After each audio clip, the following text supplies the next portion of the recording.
Hey folks, I'm not using my Sony ZV-1 that I usually use. Apparently it wasn't charged, so it wasn't turning on. But anyways, hope everyone's doing great, it is a Sunday, so I'm hoping you all are well. Um, Today I'll be doing one of these, is this album worth it? And the album that I chose here, that I picked here, is actually from my collection. And I believe the last one I did too as well was from one of my collections as well. And it's actually an album and actually a video I had done back, um, I think a while ago, I believe. Maybe it was like 3 or 4 years ago or something like that. And, I do these videos just to have fun. These aren't meant to be ponderous or, meant to have any, you know, meant to not be super informative and to bore you. That the one CD that I actually got, and this actually looks pretty legit. I don't know if this was like a bootleg or something, but this was made by Sony Music in the year 2000. Now that scares the hell out of me.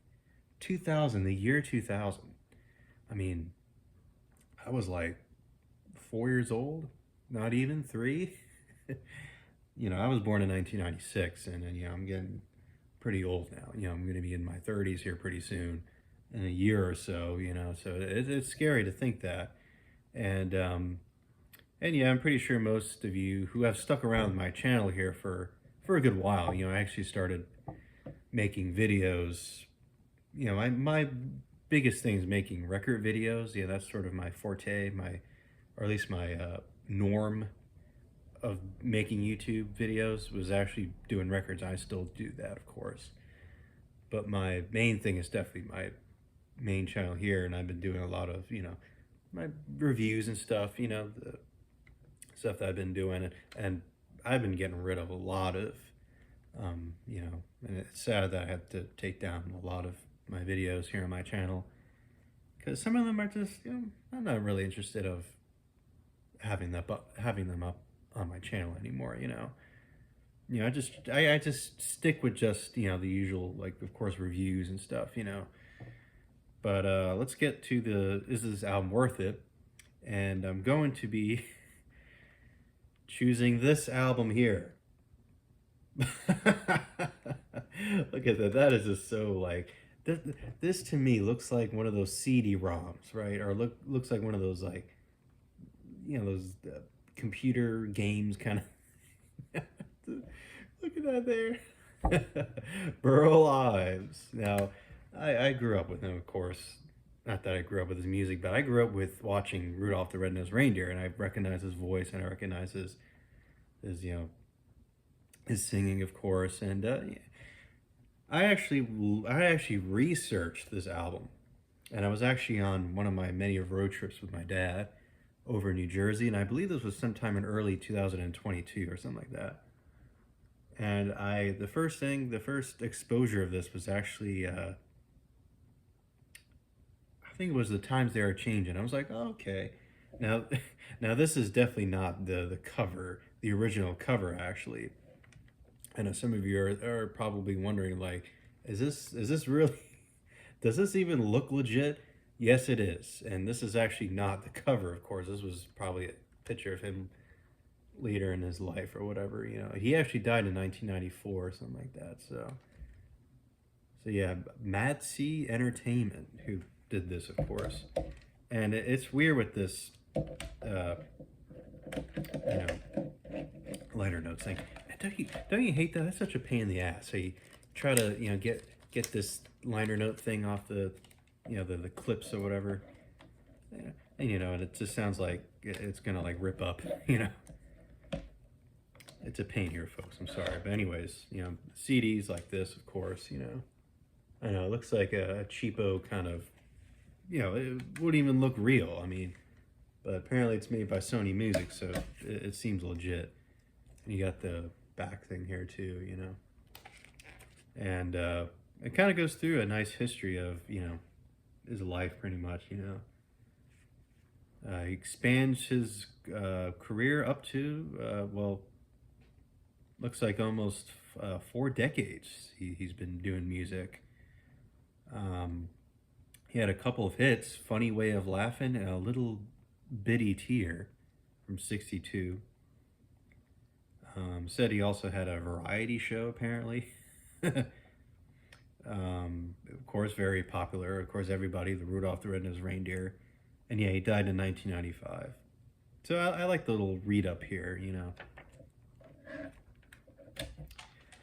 But on the contrary of that, I did actually go out of my way to actually see the reviews. You know, there's actually a couple of reviews, and they're quite old. You know, I actually bought it on Amazon, this CD, and sealed too. Apparently, it wasn't, surprisingly, it wasn't actually used. It was sealed, and a lot of people.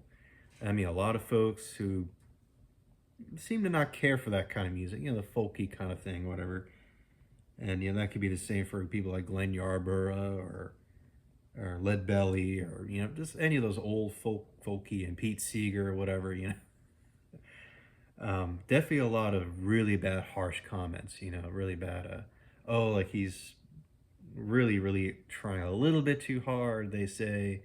I think one reviewer said like, oh, this is so really bad, like why is he like kind of, you know, why is he singing this like he's, you know, singing it like I don't know how, there's like a certain way of maybe just, you know,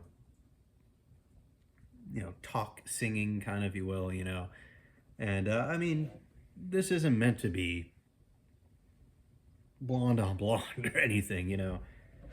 Or this is not meant to be, you know, someone that I love so much, and that is Johnny Mathis. I mean, he's not like him, of course, you know, or Tony Bennett or anything like that, you know. He's just meant to be just. He's meant just to be a folky, you know. That's what he is, and he's just, you know, kind of a jolly singer. You know, he looks very jolly as you look at, you know, if you see pictures of him or whatever, or interviews or whatever, even his singing. And and I know I feel a little bit dumb here, you know, as I'm young and I should be listening to current stuff, or at least stuff that's been out for 20 years now, you know. And, you know, if you've been watching my channel here for quite some time, you know, I love John Mayer, and I like Coldplay, of course, you know. But when you see that I like Burl Ives, you instantly want to turn me off and be like, well, enough of him, you know. But, you know, I actually really like it. And he actually does a couple Bob Dylan songs on here that I really like. Like the opening song, I'll Be Your Baby Tonight. Now, this was released in 1968. Now, of course, there wasn't any CD copy of that, a CD copy of it back in, of course, you know, there was no CDs back then. I'm pretty sure it was out on a cassette and, of course, vinyl. It was produced by Bob Johnston, at least some of the little bit of info here about the album. In fact, I'll Be Your Baby Tonight was actually a chart single for Burl Ives. There's actually rare pressings of 7-inch, you know, pressing of that song, you know, which is really amazing to me. You know, this was just maybe a couple months after John Wesley Harding. You know how popular that song is, of course. And you know, the times are changing, and One Too Many Mornings, and Don't Think Twice. 4 songs right there, but he's covering from Dylan, and I think they're really superb. Yeah. And if you see the album cover, I might probably maybe a link below. Maybe I'll post maybe like the song, one of the songs on the album or whatever, and you can see like how a little bit goofy it is. Like he's got like a, you know, he seems a little bit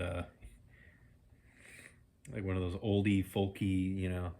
He's got like a sweater, like he looks 60s, very late 60s. He's got like a one of the winter sweaters. He's got like a cigar or something in his mouth. It's pretty silly, you know, a little bit tongue-in-cheek.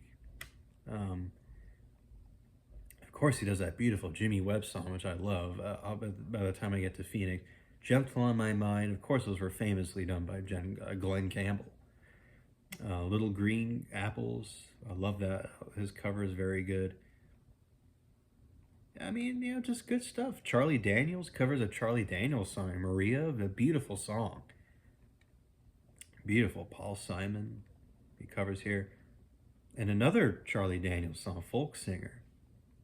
Yeah, so I don't get the reason why some people, I don't know why, although there's people out there that at least on Amazon, well, I mean, maybe some of you guys are a bit different, but maybe I'm part of the minority here of some that actually kind of seek this and realize that, hey, there's a little charm to it. There's actually a goodness in this album. Maybe it's not as bad. But what am I to say, right? I just come on here just to express my feelings on music and show my passion on my collection, whatever, and music, obviously, and albums. But maybe there are some out there that maybe guys can let me know if you have heard this album before, and maybe if you think it's quite good. But I think the Burl Ives, The Times They Are Changing here, is pretty worth it to me, and I definitely recommend it for some who maybe not care about it, but maybe some that don't care about that type of you know style of singing or whatever. It's actually pretty good. Selection of songs. Four Dylan songs and a Jimmy Webb, of course. And it's pretty cool. And in fact, there's actually proof, believe it or not, on video. I watch As It Should Be, right? I believe that's what his name is. Guy with the long hair, and he's got two of his other friends there, and I think they were doing albums of 1968. I know that he kind of bashed on the times they are changing, and hey, there's somebody out there to, hey, at least it's funny. Somebody out there listened to it, and for him or whatever, and I'm hoping there's some out there that are positive on on the times they are changing. And maybe I'm the only one out here, but who knows? Maybe there's some that do appreciate it. But anyways, folks, this has been fun. I love doing the worth it things. I know I don't really post as much here, and I know I'm just filming on my iPhone here. I know I could have been filming on my camera, but I pressed the damn on button and it wouldn't even turn on. But anyways, that's enough for this video. Okay. Till then, folks, take care. Bye bye.